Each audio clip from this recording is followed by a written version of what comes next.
Colonel John wins the Travers, one of the most thrilling Travers we have seen in years, by a nose, by a hair, over Mambo in Seattle. Garrett Gomez, trained by Owen Hardy, owned by WinStar Farms. Colonel John finally gets a win on dirt. Look at how close this was in a Grade 1 $1 million prestigious race like this. A thriller in the Travers, Janine.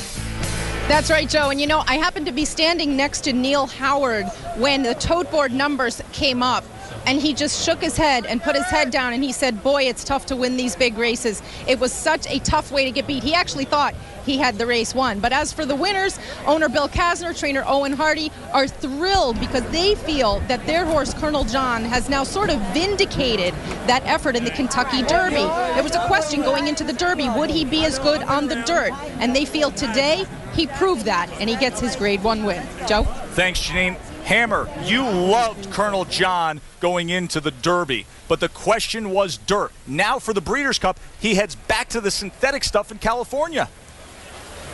I applaud the Connections for not giving up on a dirt surface, and now he's proved that he can win on both. I wonder if this gives Curlin's people a second thought. The 8th Travers that has been won by a nose. Jerry, that was a wild one as they entered the stretch there. It was, you know, and the little bumping and grinding, I don't think it had an effect on the finish, obviously, with Mambo in Seattle. Colonel John probably took the worst of it. He was still able to win. I think it tells us a couple things. Colonel John gets the edge as he goes back to synthetic. If he can win on dirt, we already know he's improving on synthetic. Mambo in Seattle, he's improving. He could be dangerous as well. Randy, we were looking to see if one of these 3-year-olds would really emerge, would really take the next leap and close that gap between where they are and where Big Brown is. Do you feel that Colonel John did that clearly today?